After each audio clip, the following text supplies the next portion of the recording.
Welcome back, everyone, and I'm here now to chat with you about the next steps in relation to your NDIS application. Congratulations if you've been approved. It means that you're got to start planning for your meeting with your NDIA planner or local area coordinator. The NDIA is known to refer to this as a pre-planning meeting, and it can become quite confusing to people. This is your planning meeting in relation to your first NDIS plan. At the meeting, you'll be asked about your personal details, your support network, such as family, friends, community, or mainstream services that you currently access, how you manage everyday activities such as washing, cleaning, cooking, showering, toileting, and much, much more.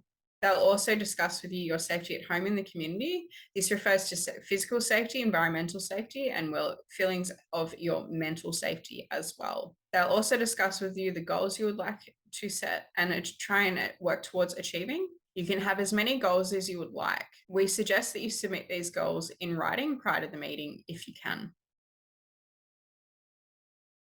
In the planning meeting, they'll also discuss with you how you would like to manage your NDIS plan, whether you'd be like to be self-managed, plan managed, or NDIS managed. Your ability to submit claims will depend on the management type that you prefer, and there's much more information out there about the different management types. Most people prefer to be plan or self-managed as it gives the most flexibility of how to spend your funds. Here's the LDIA's tips on how to prepare for your NDIS planning meeting. Tip 1.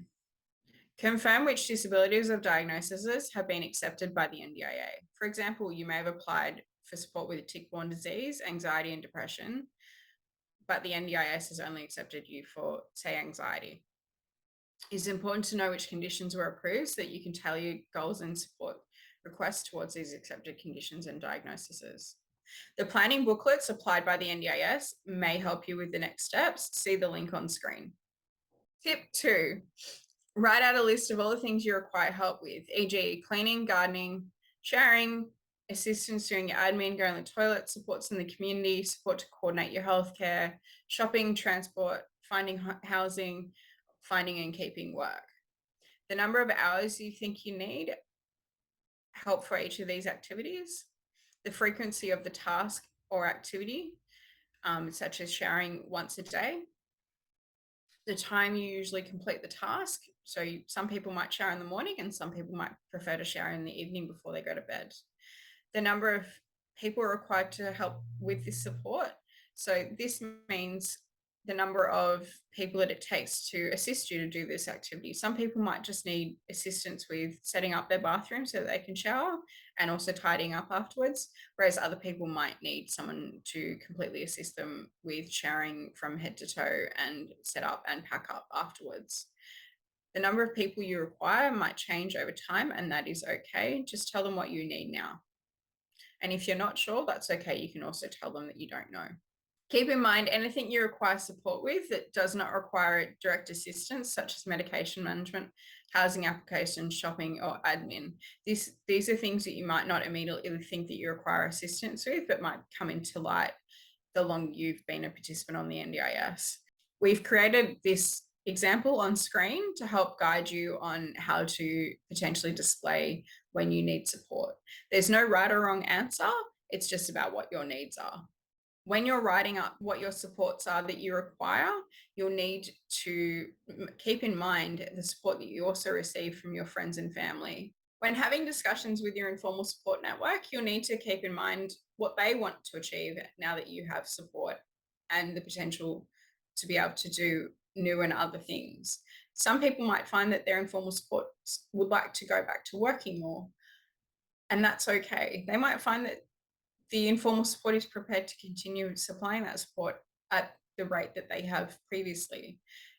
Some people will find once they sit down and add up the amount of support that they were receiving assistance with, they might be a bit surprised by the amount of help that they were actually supplying to the person who's applied to the NDIS. And they might actually realize that it's more than they can actually supply sustainably, and that's okay too. Tip number 3, list all the types of therapy appointments you wish to try or are currently engaging with. You'll need to note things like how often you're seeing that therapist and the length of time each appointment is. If you're unsure, it's okay to estimate. When you're doing this, you also need to consider things like if the therapist needs to write any documentation or notes before or after your appointment, and if there is any preparation work that needs to happen, or if that therapist travels to and from your home or to and from another location, such as school or work. Tip 4. List all of the types of medical treatments and appointments you are currently engaging with, including how often you engage with that appointment or treatment, the length of time the treatment or appointment takes, how often you need to engage with other things associated with that medical appointment or treatment, such as tests or scans or blood tests, etc. If you're unsure, it's okay to estimate. Tip 5. Write a list of any physical devices, technology, or mobility aids you think you will be able to help you overcome any barriers or challenges that you currently have. If possible, these items should be linked to a diagnosis as well as functional impairment categories set by the NDIS.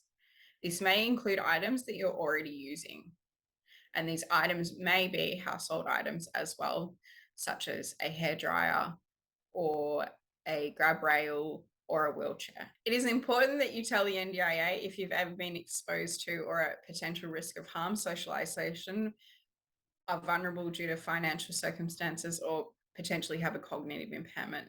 This enables the NDIA to determine who is the most appropriate person to facilitate your planning meeting.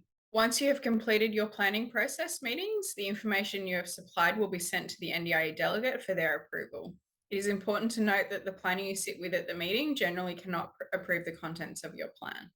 The NDIA may take longer to approve your plan if they need you to give them more information or for you to get an assessment.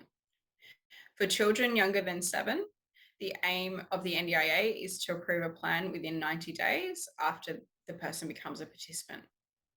For someone over the age of 7, the aim of the NDIA is to approve a plan within 50 to 60 days of becoming a participant. Don't forget to refer to the link that we're displaying on screen, as that will provide you with further information.